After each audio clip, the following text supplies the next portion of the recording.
Click করার জন্য আপনাদেরকে জানাই অসংখ্য ধন্যবাদ। আপনারা দেখছেন আপনাদের প্রিয় ইউটিউব চ্যানেল এমপ্লয়ার সাপোর্টার। তো ফ্রেন্ড, সবাই কেমন আছেন? নিশ্চয়ই খুব ভালো আছেন। সকলেই চিন্তিত আছেন যে রাজ্য সরকারি কর্মচারীরা ডিএ দিতে তো পিছিয়ে গেল এবং শুনানিও পিছিয়ে গেছে।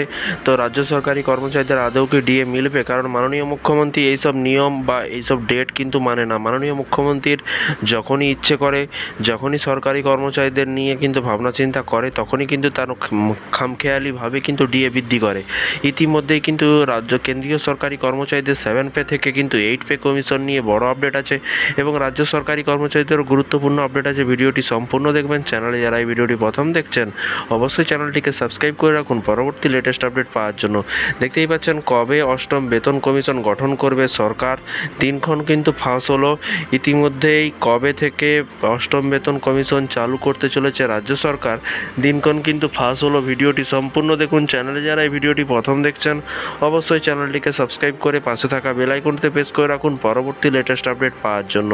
এখানে বলা হয়েছে, দেখতেই পাচ্ছেন, মোদী সরকার তৃতীয়বার ক্ষমতায় আসার পর থেকেই কিন্তু সরকারি কর্মচারীদের মধ্যে শুরু হয়ে গেছে জোর জল্পনা। তবে কি শীঘ্রই অষ্টম বেতন কমিশন গঠন করতে পারে? কি বলা হয়েছে চলুন দেখে নেওয়া যাক। চলছে কিন্তু মোদী সরকার, গঠন করতে চলেছে মোদী সরকার। এখানে বলা হয়েছে অষ্টম বেতন কমিশন গঠন নিয়ে ইতিমধ্যেই জোর জল্পনা শুরু হয়ে গেছে। যেখানে 2026 সালে ফার্স্ট জানুয়ারি অষ্টম বেতন কমিশন গঠন হবে বলে সবাই আশা করছিল। ইতিমধ্যে 2024 সালে জুন মাসে এই নিয়ে কিন্তু সরকারের কাছে কিন্তু আবেদন যায়।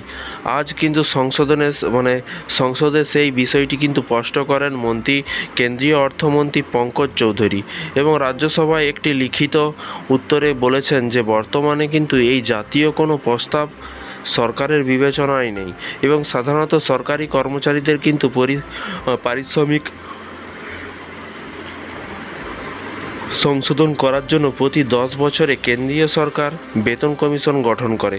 তো ফ্রেন্ডস, দেখতেই পাচ্ছেন এখানে কিন্তু বলা হয়েছে সরকারি কর্মচারীদের পারিশ্রমিক সংশোধন করার জন্য প্রতি 10 বছর কেন্দ্রীয় সরকার বেতন কমিশন গঠন করে। শুধু অপেক্ষা করার পালা, দেখা যাক কবে 8 পে কমিশন গঠন করা হয় বা চালু করা হয়।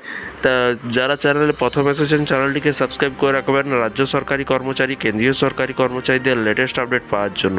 ভালো থাকবেন, সুস্থ থাকবেন এবং নিজের খেয়াল রাখবেন। Thank you.